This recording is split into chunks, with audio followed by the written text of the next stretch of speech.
За энэ хичээлээрээ бид нэр Mozabook дээр сурах бичиг дээрээс яаж ашиглан таны мэдхүйн төвшөнд өгсөн даалгавар бэлдэх вэ гэдэг бодлогыг үзнэ. Тэгэхээр Mozabook дээр бид нэр сурах бичиг нээх ёстой. Би өнөөдөр физикийн 8 дугаар ангийн сурах бичиг нээлээ. Одоо 72 дугаар хуудаснаас хэдүүлээ үзье. Механик ажил шаардлагын агуулга маань хэдэн хуудасанд дуусгах нь.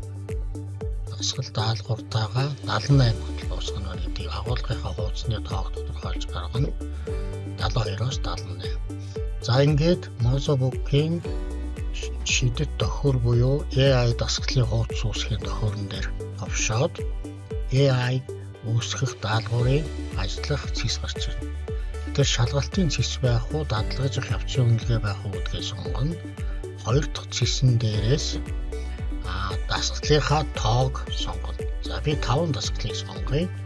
Ингээд сонгогсныхаа дараа даалгаврын тавил таны мэдхүйн төвшин шалгуур дээрээсээ харж агаад ямар төвшний даалгавар байх вэ гэдгээ сонгох ёстой.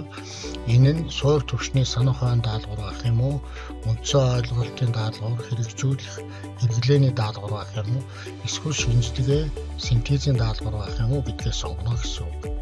Тэр би энэ дээр 5 ингээд сонгочих 5 даалгавартай байгаа учраас хэрвээ ингээд тохиол зөвхөн шинжилгээ синтезийн даалгавар 5 гарна гэсэн үг. За ингээд даалгавраа сонголоо. За хоёрдугаарт нь хичээлийн хөтөлбөр гэдэг сэдв бид нэр өнөөдөр ороогүй байгаа учраас хичээлийн хөтөлбөрийг оруулах шаардлагагүй. За физикийн 8 дугаар ангийн сурах бичиг байгаа. Тэр бид нэр 3D видео, дасгалын хуудас, цахим хичээл өгөгдсөн PDF дээрээс мөн сурах бичиг дээрээс дасгалууд үүсгэж болно гэсэн үг. За бид нар тэгэхээр хуудасынхаа тоог энд өгнө. 72 дугаар хуудасаас 78 дугаар хуудсын хооронд бидний агуулга байгаа. За энэ дээрээ даалгавраа ямар төвшний ямар даалгавар хийх үү гэдэг нэмэлт тушаалуудаа өгч болно.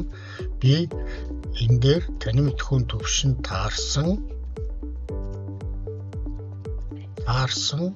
даалгавар бэлдэж өгөхөд маш товчхон өгчгээ.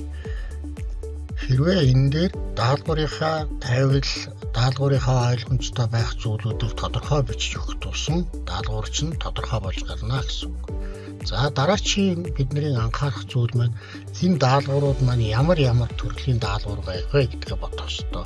Тэгэхээр бид нэр хүүхдүүдэд нэг даалгавар дээр ажил тасахаас илүү маш олон төрлийн даалгавруудад дээр ажиллаж ивэл мэдлэгийг шалгах боломжууд үүснэ гэсэн үг.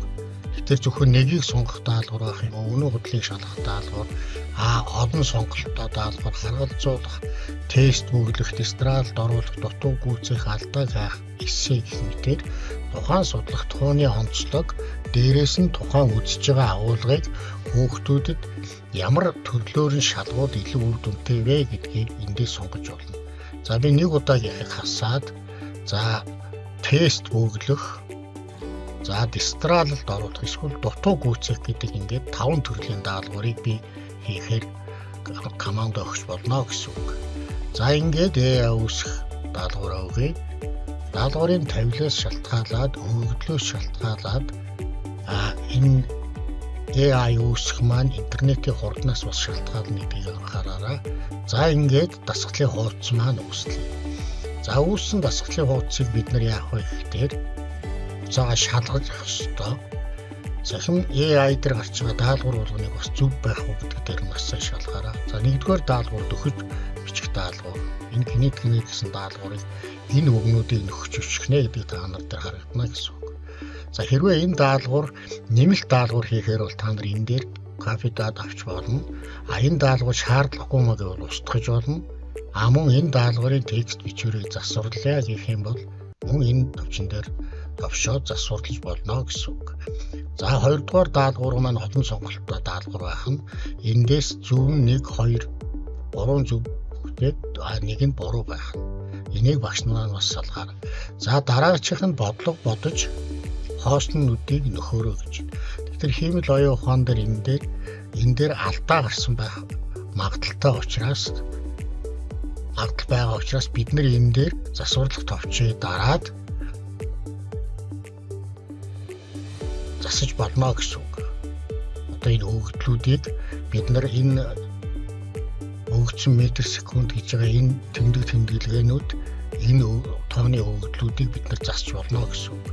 Тэгэхээр энэ даалгавраа маш сайн шалгаараа гэж бас хэлье. За дараачих нь холбох төрлийн даалгавар байна, 4 дахь дасгалын даалгавар байна. За 5 дахь дасгалын даалгавар маань хүүхдүүд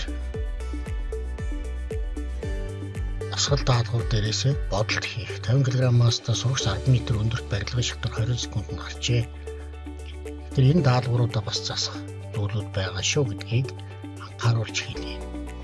За ялангуяа томьёо авч байгаа даалгаврууд дээр гарчиж байгаа даалгавруудаа маш сайн шалгаараа гэдэг зүйлийг анхааруул. За ингээд хадгалах. За хадгалахдаа физикийн мэдлэг шалгах даалгавар. За түлхүүр үгэн дээр нь бид нар чадал гэдэг үгийг тавиад энэ дээрээсээ дараа нь түлхүүр үгээр хайж болох учраас түлхүүр үгэн дээрээсээ чадал гэдэг зүйлийг тавиад эндээсээ бохирох нэршлийг олж авна. За дараа нь хичээлээ сонгоход физикийн хичээл гэж байгаа учраас бид нар физикийнхаа хичээлийг сонгоё. Дараа нь энэ даалгавар маань хэддүгээр ангийнханд зориулсан бэ? Бид нар энийг цахим дээр шеэрлж тавиад нэгэндээ үзүүлэх учраас ингэж тавьж байна. За ингээд та хувь дээрээ хадгалж болно. Эсвэл анги бүрэлдэхүүнтэй хуваалцж болохоор ингэж хадгалж болно гэсэн. За ингээд хадгалах.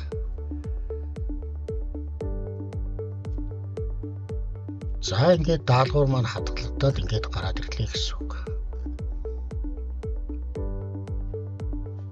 За тэгэхээр дасгалуудыг хэрвээ шалгах гэдэг товчийг даалгад болно. Дасгалуудыг ажиллах дээр нь дарж болно. Энэ дээрээ хэдүүлээ дахиад энэ дасгалыг магчхус сурах хичээлүүгээ оруулж болно гэсэн үг. Одоо бид энэ дээр том айконоор дараад ороход энэ сурах хичээлээр энэ даалгавар маань жишээ орж байна гэсэн үг. Сурах хичээлээр оруулж болно, хичээлийнхаа нээлтэн дээр оруулж болно. Тэгэхээр бид нар сурах хичээлийн хуудас агуулга дээрээс ашиглан даалгавар үүсгэж болно гэх юм. Ингээд та бүхэн өөрсдийнхөө сурах хичээлүүдийг нээгээд эхний ээлжинд шинжлэх ухааны томьёо ороогүй энгийн өгөгдөлтөө даалгаврууд дээр туршиж хийж үзээрэй.